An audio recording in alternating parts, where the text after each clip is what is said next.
बिस्मिल्लाहिर्रहमानिर्रहीम अस्सलाम वालेकुम रहमतुल्लाहि व बरकातुहू। प्यारे नाज़रीन, कैसे हैं आप सब लोग। उम्मीद करता हूँ कि अल्लाह पाक की रहमतों के ज़रिए से खैर वाफियत से होंगे।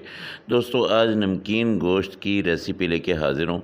ये है बीफ, और बीफ मैंने लिया है तकरीबन 1 किलो, और इसमें हड्डियाँ भी हैं, इस चर्बी भी है। तो असल में ये चर्बी में ही बनाया जाता है और ये मटन का बनाया जाता है, लेकिन मैं आपको तरीका बता रहा हूँ बीफ का।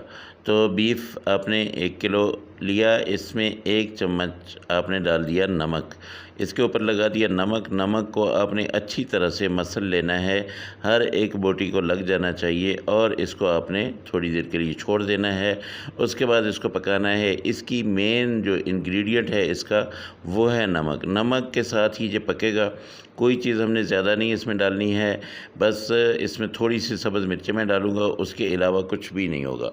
मेरे पख्तून भाई समझते हैं, उनको पता है कि ये नमकीन जो गोश्त होता है, इसमें सिर्फ़ जो है नमक ही डाला जाता है, और इसको चर्बी में पकाया जाता है। मैंने थोड़ा सा ऑयल लिया है, तकरीबन 3 चम्मच इसको आप कह सकते हैं। इसमें मैं ये गोश्त डाल दूँगा जो नमक लगा हुआ है। इसमें मैंने नमक ही लगाया और कुछ भी नहीं इस पे लगाया। इसको मैंने अच्छी तरह से यहाँ पे भून लेना है। इसकी जो चर्बी होगी वो भी अपना रोगन छोड़ना शुरू कर देगी। उसके बाद मैंने क्या करना है वो आप मेरे साथ होंगे। मैंने इसमें कोई मसाले नहीं डालने हैं। ये आपको मैं बता रहा हूँ कि ये हमारे पख्तून जो है उनकी एक कबायली और एक जो कह सकते हैं कि रवायती डिश है।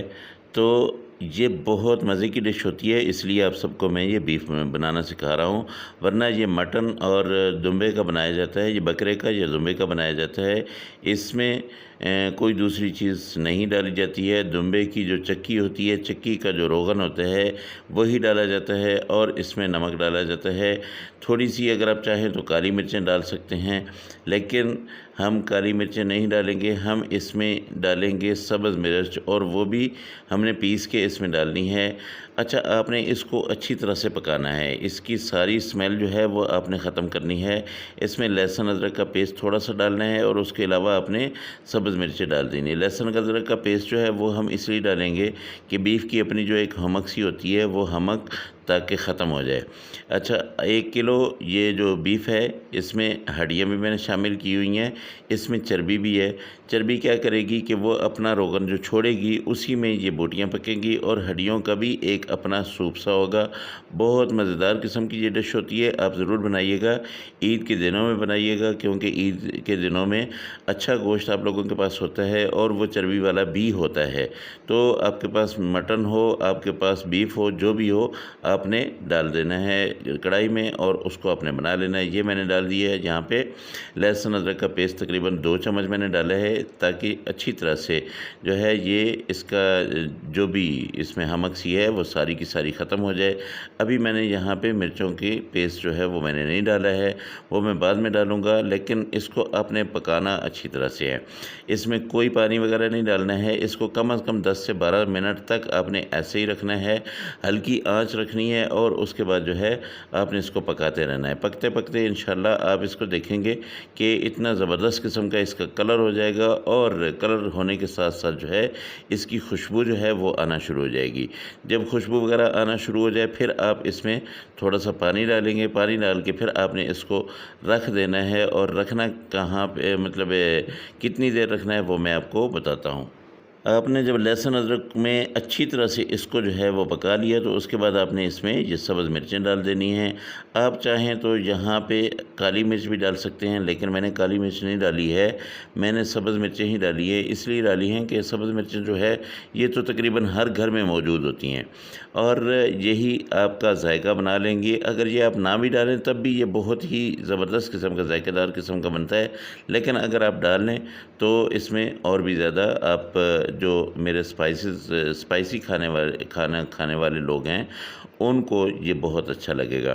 तो इसको अच्छी तरह से जब आप भून लें, उसके बाद आपने इसमें पानी डाल देना है, और पानी मैं तकरीबन इसमें डालूँगा 4 कप।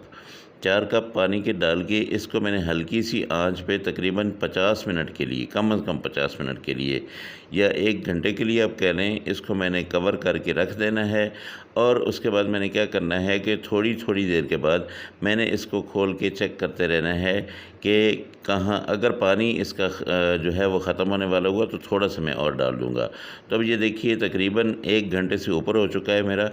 तो अब मैं दिखाता हूँ आपको कि जी इसकी क्या पोजीशन है। ये देखिए जी माशाल्लाह। अब देखिए इसका जो रोगन है कितना ज़्यादा हो गया है। उसकी वजह यही है कि इसके अंदर जो चर्बी वाली बोटियाँ थीं उन्होंने अपना रोगन जो है वो छोड़ दिया है। तो अब ये देखिए ये रोगन जो है, ये ऑयल जो है, ये बिल्कुल नुकसानदेह नहीं है।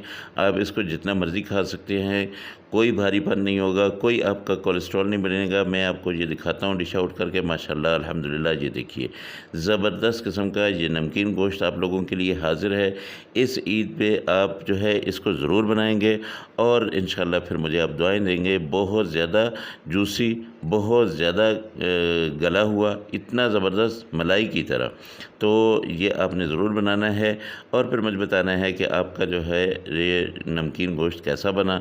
अल्लाह पाक की रहमतें, अल्लाह की बरकतें आप सब लोगों के घरों में बारिश की तरह बरसती रहे। मेरे दोस्तों, मेरे चैनल को ज़रूर सब्सक्राइब कीजिएगा, अपने दोस्तों और फैमिलीज़ के साथ ज़रूर शेयर कीजिएगा। अल्लाह पाक आपको सलामत रखे। अल्लाह पाक मेरे वो दोस्त जो परेशान हाल है उनकी परेशानी को दूर करे, जो बीमार है अल्लाह उनको शिफाए कामिला आजिला अता फ़रमाए। इंशाअल्लाह आप लोगों के साथ अगली रेसिपी में ज़रूर मुलाकात होगी। अल्लाह हाफ़िज़। अस्सलामु अलैकुम व रहमतुल्लाहि व बरकातुहू।